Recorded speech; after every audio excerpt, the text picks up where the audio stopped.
Bien, tout grand merci en tout cas de m'accueillir ici ce soir parmi vous à Bénouville. Je vais vous proposer ce soir de parcourir plutôt les eaux au cours des canaux de différents jardins et notamment d'évoquer avec vous le cas de 3 cas précis que sont les jardins de Vitry-la-Ville qui se situent du côté de Reims et puis du jardin d'Annevoie qui est une des créations belges dans la province de Namur et de finir avec un autre jardin belge qui lui est un jardin plutôt de type agricole et qui est un jardin paysager, mais dont le réseau hydraulique a été principalement pensé pour gérer de manière intelligente le site voué à l'agriculture. Alors, la première chose, en fait, c'est donc d'évoquer ce cas des jardins d'eau de Vitry-la-Ville, qui, comme vous le savez tous, lorsqu'on se promène dans les parcs, nous permettent d'avoir des jeux de reflets incroyables et qui démultiplient finalement l'échelle du site en ayant quasiment un miroir parfait lors des beaux jours d'été ou d'hiver, comme on peut le voir ici sur cette photographie. Alors, simple zoom, on prend un peu d'altitude. Le château en fait se situe sur la droite de l'image et est entouré d'eau, donc par une série de douves. Alors, pour ceux qui connaissent la région, donc on est dans le département de la Marne, et là c'est un site qui est extrêmement plat. Et donc comme on peut le voir donc au travers des différentes photographies qui sont présentées, on a énormément de bassins, mais tous ces bassins qui sont dotés d'un certain nombre d'ouvrages hydrauliques ont été réalisés non pas forcément dans un but simplement d'agrément, mais aussi pour faire face à une nécessité qui est celle de contrôler un territoire. Et dans le cas des jardins de Vitry-la-Ville, comme on peut le voir, vous avez ici le grand canal qui parcourt plus de 500 mètres de long. Eh bien, ce grand canal, en fait, il permet simplement à l'ensemble du domaine d'épurer les terres qui autrefois étaient cultivées. Et ça, c'est une des composantes, en fait, une des dynamiques qu'on a complètement oubliées aujourd'hui lorsqu'on se balade dans les jardins. C'est simplement le fait que toutes les actions qui ont été menées jusque-là étaient destinées finalement à assurer un côté de la vie pratique des gens qui habitaient le domaine. Et donc, en l'occurrence, pour le cas de l'eau, à Vitry-la-Ville, on a un certain nombre de plans historiques qu'il vaudrait la peine de parcourir pendant des heures. Mais ce que l'on peut voir aujourd'hui sur ces plans, c'est que tout le domaine était complètement ceinturé par différents canaux qui se rejoignaient, qui convergeaient tous autour du château. Le château, établi sur son terre centrale, finalement bénéficiait d'un parterre d'eau. Chacun de ces parterres d'eau est ceinturé par des liserés verts sur lesquels reposent des petits points noirs. Et ces points noirs, en fait, ce sont des taupières, pour la plupart. Et des taupières taillées en cône, taillées en boule, comme on peut l'imaginer à l'époque, et qui donnaient une dimension relativement intéressante et gigantesque au site, et qui tiraient finalement d'un problème, donc de cette problématique d'eau qu'on va aborder, mais une force en termes de composition paysagère. Alors, vous pouvez voir que la cour d'honneur est occupée par 4 banquettes de gazon qui se situent devant le château, et que finalement, le grand parterre est un parterre d'eau. Vous n'avez pas de composition de parterre de broderie ou de pièces coupées de gazon. Vous êtes essentiellement entouré d'eau lorsque vous êtes sur le terre-plein du château. Alors, le travail que l'on mène dans ces domaines consiste essentiellement à identifier finalement les vestiges des compositions antérieures qui, autrefois, permettaient de conférer un écrin à ces demeures et qui, c'est souvent, ces écrins ont disparu par le temps. Alors, vous avez une comparaison, donc si vous regardez attentivement ce plan, vous avez 2 bosquets très particuliers en réalité, qui sont 2 bosquets ceinturés par des haies de charmille. Jusque-là, c'est le vocabulaire le plus simple des jardins à la française, c'est la palissade de charmille. Et à l'intérieur de ces bosquets que vous voyez, vous avez un double alignement présenté en périphérie. Et l'intérêt de ce double alignement, en fait, semble un petit peu étrange, étant donné que vous n'avez aucun accès décrit, qui apparaît sur ce plan, d'autant plus que vous avez un espèce de quinconce situé au centre de chacun de ces bosquets. Et ces 2 bosquets, en réalité, font une des particularités de Vitry-la-Ville. Alors, sous ce plan historique, vous avez une vue de ce grand canal bordé par un écrin de charmilles. Et ces charmilles que vous voyez, donc c'est l'alignement, en fait, un alignement d'arbres désormais. Et cet alignement d'arbres provient de ces charmilles qui, autrefois au XVIIIe siècle, et au XIXe et début XXe siècle encore, ceinturaient ces 2 bosquets particuliers. Sur la droite de l'image, vous avez un if, un gros if boule, qui lui est un des témoins du XVIIIe siècle de ces compositions, de ces parterres. Alors, simple revue du site, vous aviez autrefois un potager, ceinturé également d'eau, et aujourd'hui, ce que l'on voit, c'est que sur l'image en bas, la photographie en bas à droite, le canal, le bief, est désormais complètement envasé. Et toute cette évolution du système hydraulique de Vitry-la-Ville, finalement, ne provient que du XXe siècle. Lorsque vous regardez le plan 19e que vous avez ici, vous remarquez également la présence massive d'eau, à l'exception de l'arrière du château, donc au-dessus du château, vous voyez que le parterre a été agrandi au cours du XIXe siècle. Et puis voilà l'élément perturbateur en fait qui va commencer à nous intéresser, c'est l'apparition du train. L'apparition du train, comme à chaque fois, c'est la révolution industrielle qui va complètement bouleverser la logique du site de Vitry-la-Ville, et donc c'est-à-dire de faire perdre au château un grand nombre de ses canaux. Alors le train, sur cette carte datée de 1850, ce plan cadastral, c'est la grosse ligne noire qui traverse l'écran de part en part. Et ce train, en fait, vous voyez là, ici, au-dessus, donc c'est la ligne de chemin de fer qui couronne le domaine, va complètement bouleverser la logique hydraulique du site, notamment par la perte d'un certain nombre d'amenées d'eau et évidemment de sorties. Alors, en termes d'intérêt paysager, il est nécessaire à un moment de pouvoir retranscrire finalement avec un vocabulaire commun à l'ensemble des cartes et de comprendre l'évolution de chacune des composantes hydrauliques au cours du temps.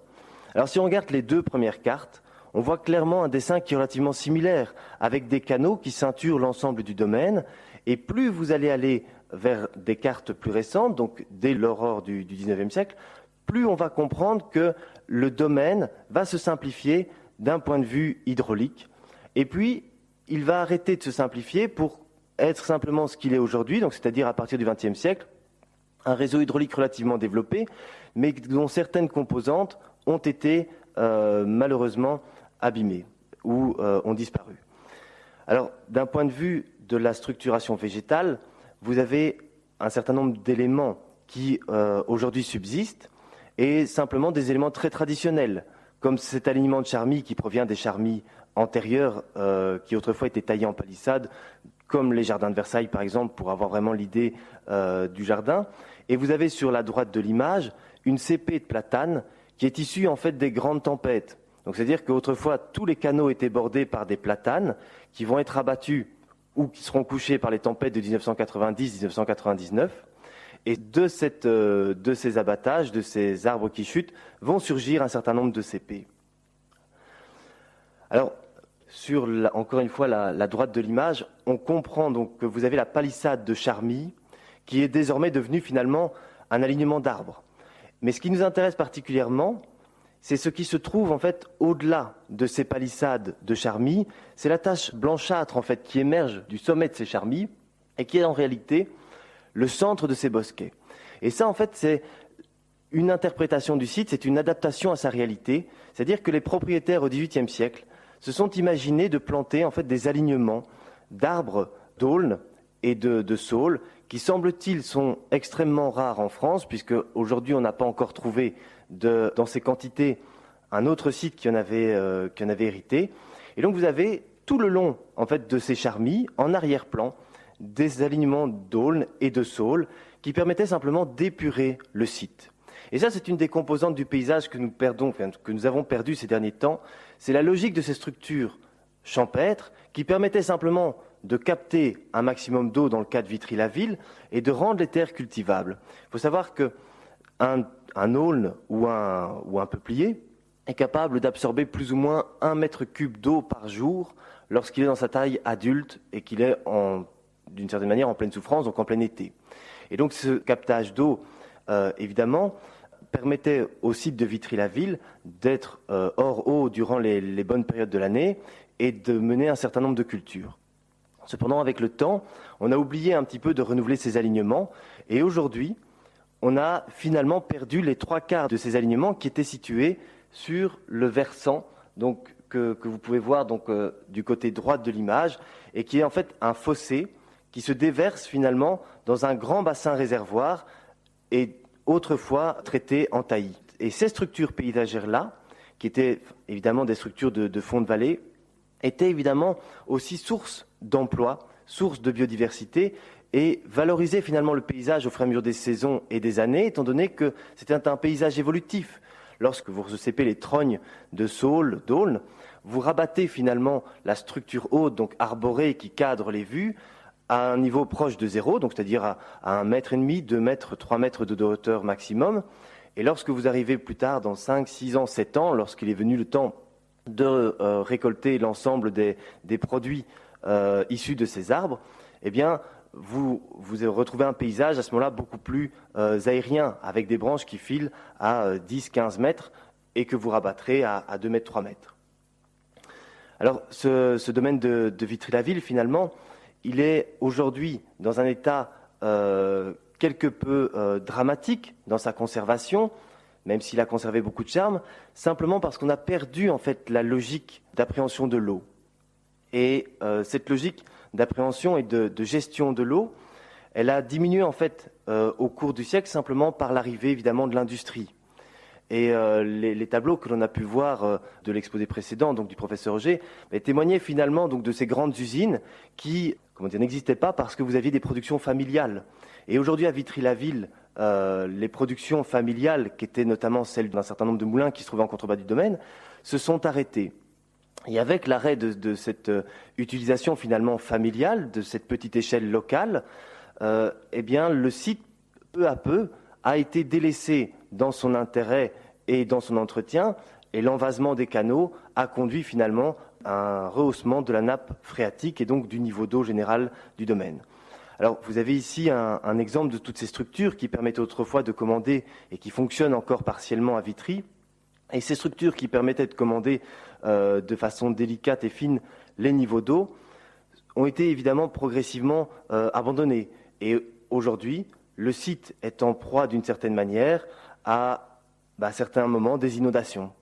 Et ça, aujourd'hui, c'est vraiment la réalité de nos campagnes, c'est-à-dire que par le manque finalement de logique d'appropriation du site, qui était autrefois une logique familiale d'exploitation, où l'on produisait un certain nombre d'éléments. Alors en l'occurrence, à Vitry-la-Ville, c'était surtout l'usage de moulins familiaux qui bénéficiaient du système hydraulique du château. Eh bien, par cette absence de logique, on a perdu aussi finalement une compréhension du paysage, et on en arrive à des extrêmes pareils. C'est-à-dire que plus ou moins 2-3 mois par an, les propriétaires du château sont les pieds dans l'eau, et un des défis de notre siècle va être peut-être, d'une certaine manière, de récupérer la logique ancestrale et de recomposer avec la réalité de nos paysages et de repermettre à ce type de domaine de retrouver une logique, une certaine fonctionnalité à travers la mise en place peut-être d'activités locales qui permettraient peut-être de revitaliser l'ensemble de ces domaines qui aujourd'hui sont un petit peu délaissés. Alors ça ici, en fait, c'est cette dernière photo de Vitry-la-Ville est une photo qui nous expose l'état des 2 bassins réservoirs dont on a parlé, donc c'est-à-dire de ces bassins de Charmy, qui autrefois permettaient simplement d'évacuer le trop-plein d'eau de façon relativement lente, alors qu'aujourd'hui, nous avons affaire évidemment à des crues qui ne sont plus gérables pour ce domaine qui pourtant fonctionnait bien il y a encore une 50aine, 60aine d'années. Alors, tout l'intérêt évidemment d'un tel système hydraulique, c'était, au-delà d'assainir le site, de pouvoir cultiver. Mais dans le cas des jardins d'eau du château d'Annevoie, là on va avoir affaire à un réseau hydraulique beaucoup plus complexe. Et ce réseau hydraulique, en réalité, c'était celui qui animait les forges qui fonctionnaient, qui faisaient finalement tourner l'ensemble de l'économie locale de la région namuroise et plus précisément des villages d'Anhée et d'Annevoie dans lequel s'était inséré le château. Alors d'un point de vue paysager, vous avez un site en fait qui couvre plus ou moins une douzaine d'hectares. Donc c'est-à-dire que le périmètre des tourées en rouge correspond à une douzaine d'hectares et le site est intégré dans un ancien bras de la Meuse. Alors vous avez ici une idée du château, ce château qui se reflète en contrebas de la vallée sur un miroir d'eau. Et la première photo vous montre en fait un avant-plan qui est ce grand canal qui culmine à environ une dizaine de mètres de hauteur par rapport au château.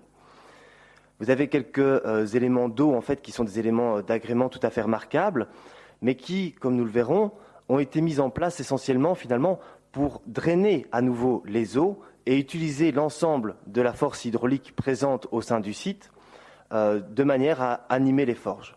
Alors vous avez ici ce qu'on appelle le bosquet des Trois Fontaines, qui est animé donc par le gros bouillon en avant-plan, le grand cracheur et finalement la cascade française ou la grande cascade en arrière-plan.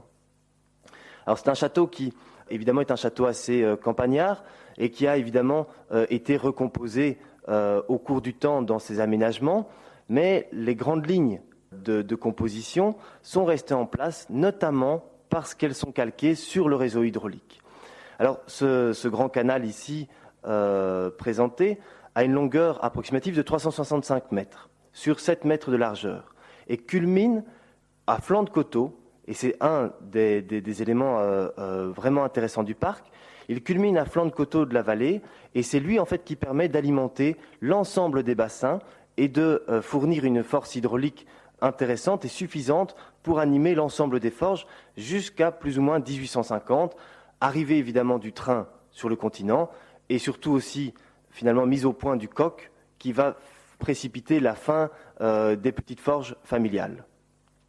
Alors lorsqu'on regarde l'iconographie relative à Annevoie, on se rend compte que dès 1777, il y avait déjà un certain nombre de bassins qui sont représentés donc au fond de vallée et qui, l'ensemble de ces bassins, permettent déjà d'alimenter l'ensemble donc des forges familiales. Alors le plan cadastral rapporté ici, est d'époque hollandaise et daté de 1824, nous donne finalement un aperçu de la complexité de ce réseau hydraulique qui était situé tant sur les coteaux qu'en fond de vallée. Alors, voici ici un relevé actuel, et lorsque l'on fait la comparaison entre les deux cartes, on se rend compte que l'ensemble des composantes hydrauliques d'Annevoie a extrêmement peu bougé. Alors, ce qui est intéressant, évidemment, c'est de pouvoir prendre du recul par rapport à ce jardin et de le recontextualiser dans le grand paysage. Et vous voyez que Annevoie, qui est représentée en rouge, s'inscrit en fait dans l'ancien lit de la Meuse et qu'il bénéficie en fait donc le château et ce domaine bénéficient d'une position relativement confortable en tête de vallée et n'a pas été s'installer finalement dans l'ancien lit de Meuse car ça c'était les seules terres qui étaient cultivables à l'époque et l'ensemble des collines en fait autour d'Annevoie est révélatrice d'un gros problème pour les gens de la région à l'époque, c'est qu'il n'y avait pas moyen de cultiver, donc on avait énormément de bois. Alors, cette présence en fait massive de boisement, comme on peut le voir sur la vue aérienne, a été très intéressante pour faire tourner des forges, car il faut se rendre compte qu'une forge qui produisait environ 500 tonnes de fonte à l'année avait besoin d'environ une surface de 4000 hectares de boisement. Alors, on ne coupait pas à blanc 4000 hectares, mais on exploitait ces 4000 hectares de manière à avoir suffisamment de bois pour faire tourner les forges. Alors, lorsque vous voyez la position en fait de ce grand canal, donc avec ce schéma, on se rend compte qu'il est en surplomb de la vallée et que ce grand canal qui alimente l'ensemble des bassins autour desquels finalement aujourd'hui on se promène, eh bien, on se rend compte que tous ces bassins-là sont connectés, mais permettent aussi simplement de bénéficier d'une force hydraulique hors du commun. Alors d'un point de vue paysager, il faut se rendre compte que, évidemment, si l'objet des châtelains à l'époque était de faire tourner leurs forges, il y avait évidemment toute la construction végétale qui permettait de valoriser l'ensemble de ce domaine et de ses composantes. Et une des particularités donc d'Annevoie était d'avoir réussi à établir une digue à hauteur de la ligne de rupture de vallée, et cette ligne de rupture est située sur ce trait bleu. Et cette digue a été évidemment esthétisée. Et c'est comme ça que vous voyez que vous avez un château splendide qui se reflète dans un miroir d'eau limpide, et que finalement, ce plan d'eau est un outil industriel. Et ça, c'est vraiment une des réalités que nous avons oubliées. C'était cette logique finalement d'exploitation qui faisait que tous ces plans d'eau, tous ces parcs et ces jardins étaient entretenus dans une vision économique. Et c'est un des drames aujourd'hui pour beaucoup de propriétaires de domaines, c'est de ne plus avoir cette économie, évidemment, qui permettait d'amortir les chocs financiers imputés par l'entretien de ces grands domaines. Alors ce bassin réservoir qui est exposé ici sur la gauche de l'image est suivie par une photographie de la Grande Cascade. Et cette Grande Cascade, en fait, est simplement alimentée par ce bassin. Et c'est vraiment toute une mise en scène, finalement, d'un outil industriel au travers d'une composition à la française, qui évoluera progressivement vers une composition plus romantique, et qui, autrefois, était un outil destiné à faire tourner les forges familiales. Alors, d'un point de vue de l'intégration, ici, donc M. Wirtz parlait de la nécessité de revenir au local, mais il faut se rendre compte que ces jardins, ces châteaux, sont de véritables exemples d'économie locale. Et lorsque vous voyez le château qui se détache ici sur le plan d'eau, vous avez une pierre calcaire qui provient évidemment des pierres de la région, et ainsi qu'un certain nombre de lignes de grès qui ont fourni les pierres pour le village. D'un point de vue paysager, évidemment, l'exploitation de ce domaine a encore des répercussions aujourd'hui.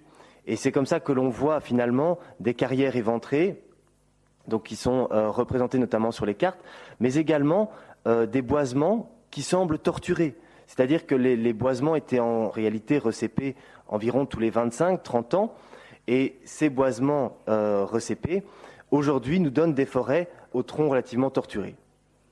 Alors, si l'ensemble du domaine d'Annevoie, évidemment, est représenté en rouge, il faut se rendre compte que l'impact paysager de l'exploitation va se répartir sur l'ensemble des terres, et vous avez un certain nombre de traces d'exploitation minière qui permettaient d'avoir facilement, finalement, le matériau nécessaire à faire tourner les forges. Alors, ce réseau hydraulique, on le voit sur les cartes, comme sur cette carte cadastrale datée de 1850, était composé d'un certain nombre de roues. Et toutes ces roues, en fait, animaient les soufflets qui permettaient au feu, évidemment, de prendre et donc de faire fondre le minerai. Alors aujourd'hui, à Annevoie, un des projets qui est mis en place par la commune et par le châtelain, ça serait de transformer finalement cette force hydraulique, non plus pour des forges, mais pour évidemment produire de l'hydroélectricité qui permettrait d'alimenter le domaine. Alors, l'ensemble de ces jardins, en fait, est marqué par les vestiges de ces forges qui ont animé le domaine et qui ont été transformées notamment en cascades anglaises. Alors, en fait, toute la beauté finalement du site d'Annevoie est d'avoir conjugué l'intérêt financier, économique, à celui de l'esthétique. Et c'est comme ça qu'on voit un certain nombre d'aqueducs, un certain nombre de conduites mises en scène pour évidemment alimenter un certain nombre de bassins et de jeux. Le propriétaire des jardins d'Annevoie, donc au XVIIIe siècle, donc Charles-Alexis de Montpellier, aura les mots disant qu'il sera connu à travers l'Europe non comme un grand héros, mais comme un grand fontainier. Et il commençait la balade de ses jardins en parlant de son bassin de l'Artichaut. Alors c'est assez amusant parce qu'évidemment, quand on va à Versailles et qu'on a affaire au bassin de l'Ancelade, au bosquet des Colonnades, au bosquet des Trois Fontaines, on arrive après en Belgique et on se retrouve confronté au bosquet de l'Artichaut et puis au bosquet du Sanglier. Et on se dit, tiens, il y a une certaine perte finalement de finesse, peut-être de culture, et qui pour moi est d'une certaine manière avérée, mais je le dis en tant que Belge, c'est-à-dire que l'information venant plus lentement, on traduit de façon plus grossière parfois certaines choses que l'on a vues loin de chez soi. Mais il faut savoir que l'artichaut, semble-t-il, était aussi finalement le symbole des ferronniers et des forgerons en Irlande. Alors ça, c'est une information qui est à vérifier, mais semble-t-il que cet artichaut en tant que tel n'est pas si inintéressant. Et Charles-Alexis de Montpellier, lorsqu'il commençait à arpenter ses jardins, parlait en fait d'un jeu sans bruit et qui, sans aller bien haut, s'incline seulement vers la circonférence. Et il ajoute ceci, plaît à ceux qui des eaux ont quelques connaissances. Et tout simplement, puisqu'on est dans le plat pays, il faut se rendre compte que lorsque vous visitez ces jardins-là, à l'exception du grand coteau sur lequel se trouve le grand canal, vous êtes entouré d'un terrain plat. Et donc la question est de savoir d'où vient cette force hydraulique qui anime encore aujourd'hui ce jeu d'eau de l'artichaut. Et cette force, en fait, elle vient simplement d'une petite astuce de fontainier qui consistait à établir un puits à quelques mètres de là, mais ce puits, c'est un puits vertical qui est hors sol et alimenté en permanence par, évidemment, tout un système de petites rigoles dont les pentes avaient été savamment calculées jusqu'à l'entrée du domaine. Alors, les jardins d'Annevoie, pour vous qui avez probablement déjà visité ceux de Chantilly, ont été remarqués notamment au XVIIIe siècle par l'abbé Nicolas Véron.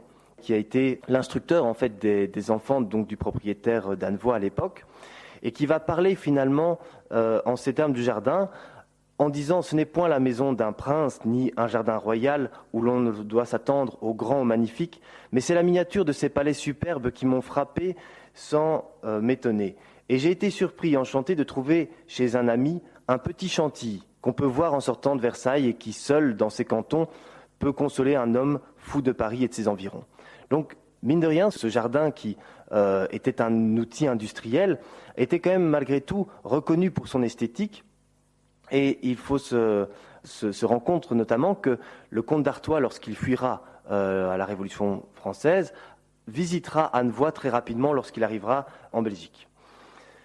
Alors aujourd'hui, ça c'est l'état actuel du jardin, et on peut faire rapidement en comparaison. On voit simplement que certains jeux d'eau disparaissent, mais l'essentiel de ces bassins établis dans cette vision économique reste encore en place.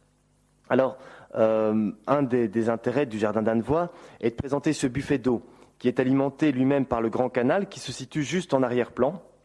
Et ce buffet d'eau, évidemment, permettait d'alimenter in fine, à nouveau une fois, le canal principal qui desservait les forges.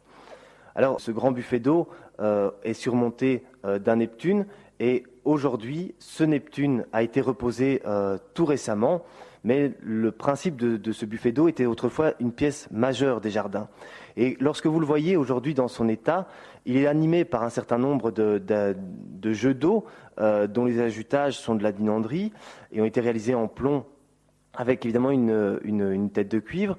Et ce buffet d'eau était autrefois paré d'un grand parterre. Et ce parterre, c'était ni un parterre de fleurs, mais plutôt un parterre de couleurs. Et ce parterre de couleurs, en fait, il avait été réalisé avec les déchets des forges. Et c'est ça qui est assez amusant dans ce domaine, c'est que finalement, ces déchets que vous voyez qui sont des scories, en fait, qui sont une espèce de pâte qui est issue de l'exploitation des fourneaux, vont être mis en fait progressivement dans les allées à Annevoie, mais également probablement au droit de ce buffet d'eau, et dessiner certainement un parterre que l'on peut imaginer, un parterre peut-être de pièces coupées de gazon, qui était simplement posé sur un substrat de couleur verdâtre, bleutée, qui donnait évidemment tout son charme à la composition.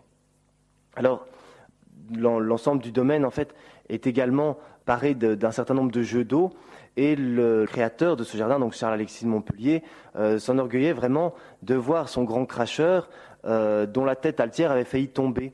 C'est-à-dire qu'à un moment, Charles-Alexis a probablement eu peur, lors de la Révolution française, de voir disparaître ces jardins, car il évoque le fait que ce jet d'eau et l'ensemble des jardins a failli être détruit. Et cela, évidemment, par chance, n'a pas eu lieu. Et on voit clairement qu'aujourd'hui, ce réseau hydraulique mis en place il y a plus de 250 ans fonctionne toujours, mais ce qu'il manque à ces jardins, c'est l'écrin qui est en train d'être progressivement restauré. Alors cet écrin, comme on peut le voir en comparaison, c'est simplement par exemple ces haies qui étaient taillées en arcade et surmontées par des peupliers. Aujourd'hui, ces haies sont simplement relativement fermées finalement, et la strate arborée a évolué et a en fait été remplacée par une strate arborée plus romantique, comme on peut le deviner en arrière-plan de la photo avec cette image du platane. Alors, toute cette fontainerie aujourd'hui, en fait, mérite la plus grande attention, et ce que l'on voit, c'est que la mise en œuvre finalement de ces bassins, qui avaient été à l'origine établis dans un but strictement finalement de production industrielle, a été magnifiée, a été esthétisée par la mise en place d'un certain nombre d'ajutages, comme on peut le voir avec ces éventails, ou encore avec ces nappes d'eau. Et c'est là en fait toute la richesse de ces jardins, c'est que finalement ces ajutages, ces nappes d'eau et ces nappes d'eau sont réalisés notamment en éléments de fonte. Et ces fontes sont issues simplement des forges familiales, et il se fait que les ouvriers en fin de journée, mais que ce soit à Annevoie ou dans d'autres domaines, finissaient leur journée par un travail peut-être parfois plus récréatif, comme ce fut le cas aussi dans les souffleries, où les ouvriers avaient le droit, avec la fin des pâtes de verre, d'établir des boules de sulfure. Eh bien, à Annevoie ou dans d'autres domaines, où l'on traitait du métal, de la fonte, eh bien, on établissait de la statuaire, des trompe-l'œil en fonte, ou encore ces lames qui animaient les bassins.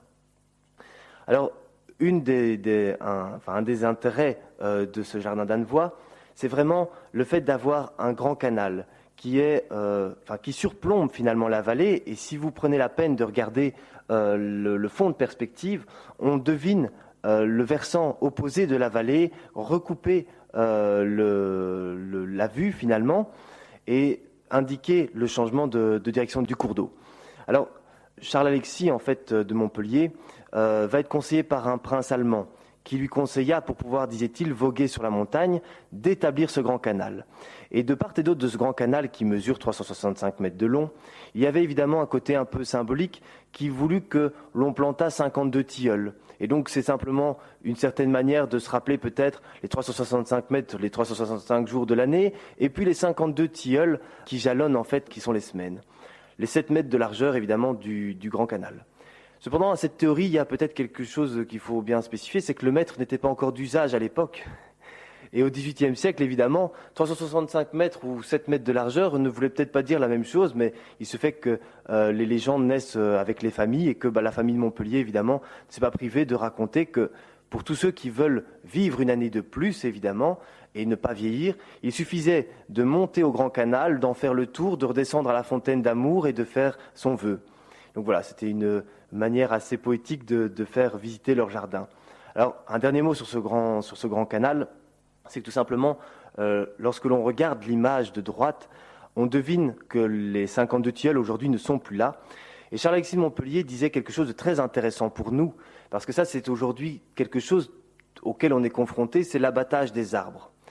Abattre un arbre dans un jardin est quelque chose d'extrêmement compliqué. Et cela engendre souvent des mouvements de foule, de gens qui ne supportent pas de voir un arbre abattu.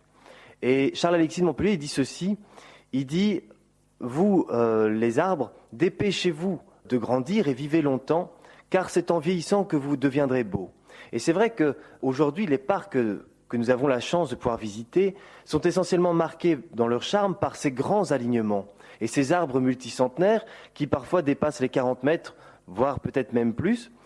Et on ne se rend pas compte qu'à l'époque, finalement, il y avait une logique derrière la plantation de ces alignements. Ces alignements, ils étaient plantés également dans une volonté, évidemment, peut-être d'agrément, mais également et surtout de production de bois. Et notamment à Annevoie, j'avais identifié lors des études préalables à la restauration du jardin que certains alignements étaient dotés d'une double trame. C'est-à-dire que vous aviez une trame très resserrée, donc un pied d'arbre tous les 4 mètres, et une trame plus lâche, un pied d'arbre tous les 8 mètres. Et lorsque vous réfléchissez quelque peu, vous vous dites, mais cette trame de 8 mètres, en fait, finalement, ne proviendrait que de l'abattage d'un pied sur 2. Dans cette volonté, évidemment, d'utiliser ce bois qui était utilisé non seulement pour construire les maisons, le droit d'affouage, c'est à plus focus le foyer, le droit de se chauffer, de cuisiner. Et puis vous aviez un autre droit qui était le droit de pannage. Donc on a parlé, donc le professeur Auger a parlé des communs, donc c'était les communes. Donc vous aviez ces terres communes où le bétail pouvait aller paître une fois que les récoltes avaient été réalisées.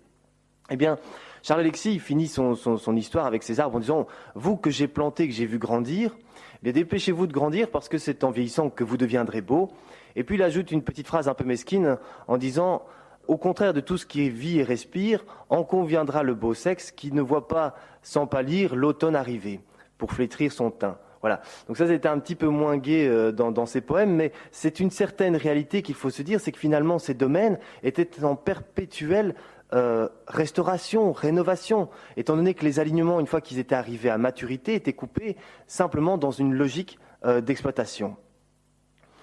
Alors, ici, vous avez une dernière photo du domaine d'Annevoie qui permet de comprendre que finalement, toute l'eau converge dans un fossé, donc qui est le rouillon, et que ce rouillon alimentait l'ensemble des forges familiales. Alors on arrive au parc du château de Doumont à Jalais, qui lui est un domaine agricole. Et un domaine agricole qui s'est inséré également au fond de vallée et qui a développé ses cultures sur les différents coteaux. Alors en termes de matrice paysagère, on voit qu'on est dans un contexte beaucoup moins ingrat qu'Annevoie, qui lui était entouré de boisements. Le contexte paysager ici est beaucoup plus agricole et on peut voir les différents champs et les différentes prairies s'établir sur les versants des différentes vallées. Alors en termes d'iconographie, on voit que le domaine est vraiment très simple finalement et on est plutôt dans le domaine de l'ordre paysager, donc c'est-à-dire que c'est un domaine qui va être composé vers 1700 70 également, et que là, au lieu de partir sur les derniers vestiges des jardins à la française, on commence à voir le jardin à l'anglaise naître, et ça sera la volonté du propriétaire. Cependant, comme on peut le voir sur l'extrait de plan cadastral, vous avez encore les devantures du château qui va être très classique, et on a encore finalement la trace d'un jardin quelque peu régulier qui préexistait probablement au jardin à l'anglaise, et ce jardin est axé par ces deux grands alignements, et cet axe de vue aboutit donc au château. À l'arrière du château, donc en bas de cette image donc, que vous pouvez voir sur la droite, vous avez de grandes terrasses qui surplombent, donc ces terrasses de gazon, surplombent un étang paysager. Et dans tout ce domaine, finalement, ce dont on va se rendre compte, c'est que l'ensemble des structures paysagères également répondent finalement à une nécessité aussi de gestion hydraulique.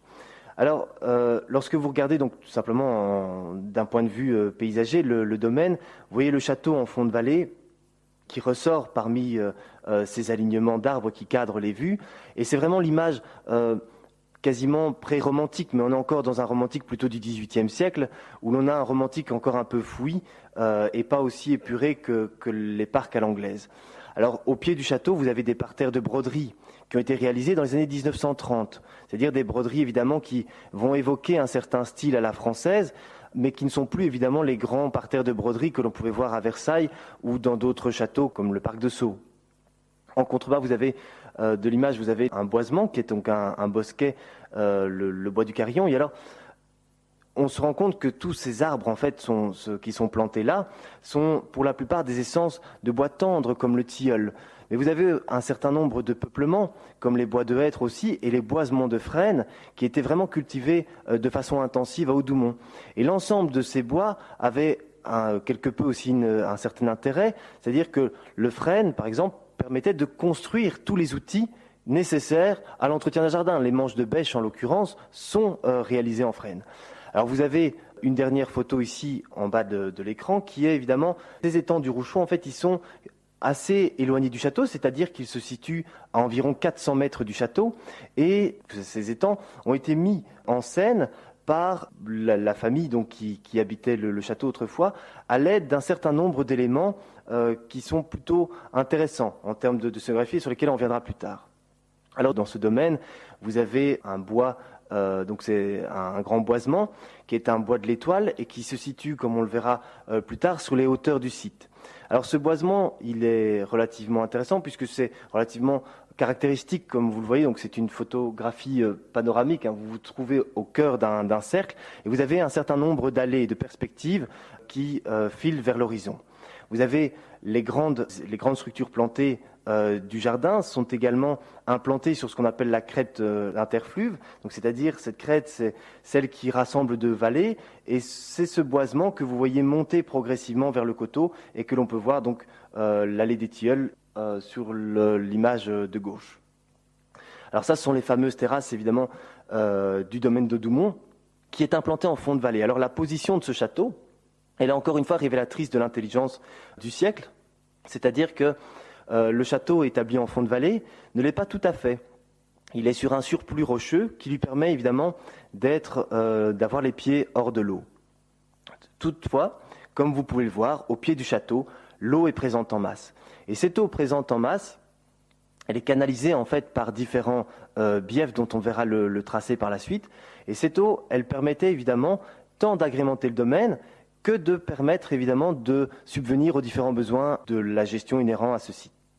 Alors ici, vous avez une perspective transversale sur le domaine, donc c'est une des grandes percées, et on voit finalement que le fond de vallée, c'est là où vous voyez les vaches en contrebas. Et la rivière, en fait, ne se situe plus dans ce fond de vallée, mais elle se situe en surplomb du fond. Et si vous prenez la peine donc de regarder attentivement cette image, cette rivière, c'est ce qui va marquer la délimitation finalement de la prairie. Donc vous avez en premier plan un début de vallonnement qui descend, vous avez ces vaches, vous avez une prairie, et puis vous avez une ligne noire qui apparaît, et ça c'est très intéressant puisque c'est un des biefs du domaine. Alors la position en fait du château en fond de vallée elle est très intéressante parce qu'elle permettait évidemment de commander différentes vallées, et elle s'explique évidemment par la facilité à avoir cette eau, et l'eau en fond de vallée comme à Annevoie l'étanchéité des bassins est due à la présence d'un calcaire en décomposition qui permettait de creuser en fait des bassins facilement. Alors, lorsque vous regardez cette carte de Ferraris, on ne la voit pas de façon assez précise, mais vous voyez que le fond de vallée est occupé évidemment par la rivière et par un certain nombre de prairies. Donc, pour vous donner un repère, vous avez le P de la principauté de Liège qui se trouvait à proximité, et vous devez juste prendre sur la gauche, légèrement sur plomb, vous avez un carré rouge qui correspond au château de Doumont. Et ce château de Doumont, qui est basé en fond de vallée, finalement, il bénéficiait d'un relief relativement peu escarpé, et donc c'est ce qui lui a permis d'avoir la possibilité de cultiver sur ces plateaux. Alors vous avez différentes structures paysagères qui marquent le domaine, et ce paysage, en fait, aujourd'hui, il ressemble quelque peu, finalement, on le verra, à une représentation qu'on a vue dans l'exposé du professeur Auger, qui est celle de Constable, avec ces vaches et cet étang qui se situe en fond de vallée. Je ferai le comparatif en fin d'exposé. Mais vous voyez que ce paysage qui est façonné par ces alignements-là, l'est façonné également par l'ensemble donc, de ces cultures, et évidemment par le réseau hydraulique que l'on voit un peu plus ici. Alors le réseau hydraulique, on le voit, il est tout à coup beaucoup plus rigide. Donc on voit que l'ensemble des tracés des biefs, qu'on peut voir sur cette carte, répond finalement à une nécessité de diriger cette eau hors du fond de vallée. Et cette capacité en fait à diriger l'eau hors du fond de vallée et à la mettre en surplomb du fond de vallée, ça permettait simplement de pratiquer ce que l'on appelle la technique de l'abissage. Et la technique de l'abissage, en fait, c'était une technique qui consistait à inonder les terres en fin d'hiver, de manière à faire fondre les neiges plus rapidement si elles étaient présentes, d'une autre façon aussi à reminéraliser les prairies. Et ça, c'est encore une fois une technique en termes de gestion hydraulique que aujourd'hui on a oubliée. Aujourd'hui, la plupart des gens en fait ne souhaitent pas voir leurs terres inondées, alors qu'autrefois, finalement, l'inondation par la rivière était quelque chose de salvateur. Ça permettait non seulement de faire ressortir le bétail plus tôt lorsqu'il n'y avait plus rien dans les étables, ça permettait de reminéraliser les prairies, de les remettre en culture plus tôt, enfin en culture donc de les réactiver plus tôt, et donc de retrouver une certaine autonomie à la ferme après un hiver. Alors, vous voyez ici, le domaine de Doumont est représenté, donc son emprise est représentée en rouge, et on se rend compte que finalement, cette portion de site qui couvre quand même plus ou moins 200 hectares n'est rien par rapport au réseau général dans lequel elle s'inscrit. Les châtelains occupant aujourd'hui actuellement le site sont en proie à des difficultés en fait, d'alimentation d'eau. Et ces difficultés, elles sont dues au simple fait que les nappes phréatiques aujourd'hui sont beaucoup trop basses. Et donc on est obligé, dans la réflexion finalement sur le grand paysage, de favoriser d'une certaine manière l'infiltration des eaux au sein du site. Alors vous voyez ici simplement la carte de Ferraris qui nous permet de comprendre que le cours originel du cours d'eau était simplement serpentant en fond de vallée. Et puis vous voyez sur le cadastre napoléonien, donc qui est établi environ 30 ans plus tard, que la rivière qui s'appelle la Flemme a été canalisée en surplomb du fond de vallée et adopte désormais un tracé beaucoup plus rigide comme on peut le voir. Donc c'est-à-dire qu'on voit vraiment des lignes droites qui sont établies en fond de vallée. Et alors ça c'est vraiment tout l'intérêt évidemment de développer ce système de bief, ça va être également de pouvoir gérer un petit peu mieux les fluctuations des étangs et donc d'avoir une pisciculture un peu plus rentable qu'elle ne l'était autrefois lorsque les flux étaient variants au fil des saisons. Alors, il y a des choses évidemment dans les domaines qui ne sont que pur agrément et au Doumont n'y échappe pas. Et lorsqu'on regarde ici le cours de la Flemme, donc on voit que le fond de vallée est là où encore une fois les vaches sont situées. Donc c'est-à-dire que ça c'est vraiment le creux de vallée. Et puis vous avez le bief qui apparaît sur la droite de l'image et qui est ce fossé qui permettait à l'aide de ces vannes que l'on a repérées sur son tracé, donc ces vannes qui sont présentées en contrebas, donc c'est un vestige de l'ouvrage. Eh bien ça permettait donc de pratiquer cette technique de l'abissage et d'avoir une inondation en fait des prairies permettant de reminéraliser le tout et de remettre plus rapidement peut-être le bétail s'il n'y avait plus rien à manger dans les granges. Alors, Des ouvrages très intéressants aussi qui aujourd'hui sont à moitié démolis, c'était évidemment ce mur barrage. Et ce barrage qui aujourd'hui est percé permettait simplement de donner un agrément au parc avec un débordement qui nous donnait un bruit de cascade très intéressant. Et donc toute cette logique finalement de rétention d'eau permettait aussi probablement, d'une certaine manière, sans le savoir, de réalimenter les nappes d'eau qui aujourd'hui sont en manque de fluide, en raison notamment de l'imperméabilisation des sols et surtout finalement de la destruction d'ouvrages de rétention qui permettaient de conserver un maximum l'eau présente dans ces domaines. Alors ici, vous avez une solution évidemment radicale qui aujourd'hui pose question puisque l'étang ne fonctionne plus vraiment. C'est-à-dire qu'au début des années 30, le propriétaire en a eu un petit peu assez des fluctuations du réseau d'eau et a décidé de canaliser complètement son bassin en effaçant évidemment toute trace paysagère et en établissant un ovale complet qui aujourd'hui est relativement à sec étant donné que le domaine n'est plus vraiment desservi par les flots en raison des sécheresses sévissant depuis 3 ou 4 ans.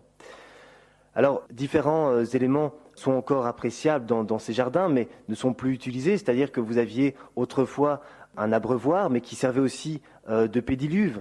Et ça, c'est une des techniques anciennes qui permettait de nettoyer les sabots des animaux avant de rentrer à l'étable. C'était de les faire passer finalement dans un bassin. Et on voit aujourd'hui que progressivement, cet abreuvoir s'assèche à nouveau à cause de ces problématiques de sécheresse qui sévissent depuis maintenant quelques années. Alors d'un point de vue paysager, évidemment, on se rend compte que le paysage à Hougoumont est évidemment marqué par la présence de cette eau. Et là, vous avez un alignement de saules têtards, mais vous avez un petit peu plus loin quelques saules vanniers. Et les saules vanniers étaient évidemment des arbres très intéressants puisqu'ils permettaient donc de pratiquer la vannerie et notamment de pouvoir palisser et guider les arbres fruitiers qui s'appuyaient au droit des murs de terrasse. Alors, l'ensemble de ces structures paysagères, évidemment, ne peuvent fonctionner que s'il y a un minimum de présence d'eau. Et lorsque l'on parcourt le site, on voit ici par exemple que vous êtes dans le bois de l'Étoile qui permettait d'avoir accès à une partie de ces réserves d'eau. Et lorsqu'on se rend compte aujourd'hui de la nécessité en fait de récupérer un certain nombre de sources et de captages, on est confronté finalement à la désertification des terres qui autrefois était peut-être plutôt marqué par un certain nombre de pans de haies qui permettaient de définir un certain nombre de parcelles et qui, dès lors, freinaient l'eau dans sa course, notamment lors des intempéries, et lui permettaient de s'infiltrer. Alors, vous avez ici, encore une fois, l'exemple d'appropriation d'un site qui est relativement assez intéressant. C'est simplement que les arbres, en fait, sont plantés sur les crêtes. Donc, ces crêtes qui marquent les sommets de ces vallées. Et vous voyez que toutes les surfaces cultivées et les surfaces de prairies sont dégagées de toute structure plantée, y compris donc de ces haies qui progressivement, qui autrefois marquaient le paysage. Alors vous avez ici en fait aussi une logique dans ces éléments d'eau, donc c'est-à-dire que comme à Annevoie, vous aviez la logique industrielle qui prédominait à Annevoie, vous avez ici une logique plutôt agricole, mais vous avez aussi, à travers la mise en forme de ces eaux, toujours un côté symbolique, au-delà du côté pratique et du côté esthétique. Et là, en l'occurrence, à Hougoumont, vous avez cette source bleue, ce bleu qui provient d'une composante du calcaire, donc qui est la fluoricine, et qui donne évidemment un côté peut-être un petit peu sacré à cette eau mise en scène à quelques pas du château. Et cette eau mise en scène, aujourd'hui, en fait, c'est une photo qui date de 2013, eh bien, vous n'avez plus une goutte d'eau dans cette source bleue qui, autrefois, permettait d'alimenter en eau potable le château. Alors, au-delà de cette réalité donc, hydraulique, vous avez un certain nombre de traces de témoignages, donc comme à Vitry-la-Ville, vous avez des plantes, donc ces haies champêtres qui autrefois permettaient non seulement de ceinturer les bois, puisqu'il faut savoir que l'ensemble du bétail était parqué en fait dans les boisements. Tout ce qui était prairie était vraiment conservé pour faire des prés de fauge qui permettaient d'alimenter le bétail en hiver, mais les boisements en fait étaient utilisés pour faire paître le bétail du village. Et de là, il y a une expression qui est peu utilisée, en tout cas dans le vocabulaire courant, mais qui est relativement grossière, c'est l'expression glander. Et cette expression-là, en fait, glander, elle vient simplement du fait donc c'était le garçon de village qui allait garder le troupeau et qui regardait simplement les porcs et les animaux manger les glands. Et l'expression glander, finalement, provient en fait de cette action de conserver, de garder le bétail au sein des boisements. Et ce bétail qui était gardé au sein des boisements, c'était grâce notamment à un certain nombre de haies. Vous avez un vestige de haies qui est là. Et ces haies-là, au-delà de leur intérêt pour la gestion hydraulique, donc c'est-à-dire simplement le ralentissement des flux d'eau, comme on peut le remarquer aujourd'hui, elles permettaient de garder le bétail au sein du boisement, et elles avaient une double utilité. C'est-à-dire que lorsque vous taillez cette haie, vous récupérez le petit bois, vous vous chauffez avec, mais elles permettaient aussi de nourrir le bétail. Et il faut savoir que dans ces haies où vous retrouviez des aubépines, du frêne, du charme, le frêne permettait notamment de nourrir au printemps le bétail, étant donné que chaque jeune pousse de frêne est plus nourrissant, 1,5 fois plus nourrissant qu'un brin d'herbe. Alors, au-delà de ce côté pratique, vous avez une symbolique. Et dans cette symbolique, et ça c'est aussi un des drames peut-être de notre époque, c'est qu'on a oublié tout l'intérêt de la symbolique des arbres. Et vous avez dans ce cas-ci, par exemple, le tilleul qui est le symbole de la Vierge Marie.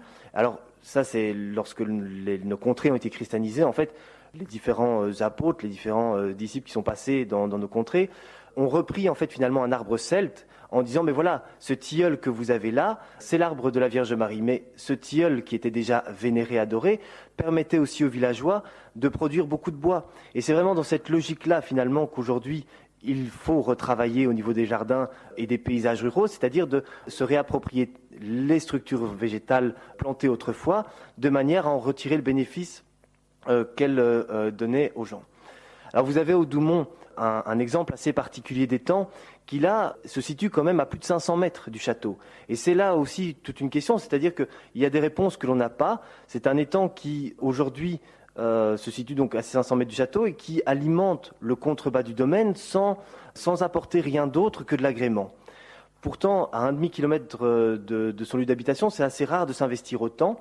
Et là, il y a une question qui est vraiment de l'ordre de la symbolique, c'est-à-dire que vous avez ces différents cônes qui sont là, ces pyramidions, qui évidemment se rapprochent quelque peu de la symbolique maçonnique, évidemment, et surtout, comme vous pouvez le voir, l'image de la carte topographique que vous avez ici présentée en bas vous montre les dispositions de ces deux bassins. Ce sont deux bassins circulaires reliés par un axe central, un canal, qui va se déverser dans un petit canal.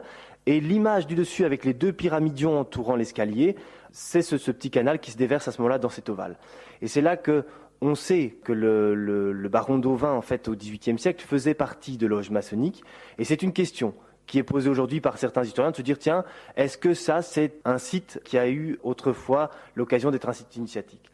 Et alors là, c'est ici que c'est assez amusant, puisque cette image, on vous l'a présentée dans l'exposé précédent, et vous voyez simplement un paysage qui est composé.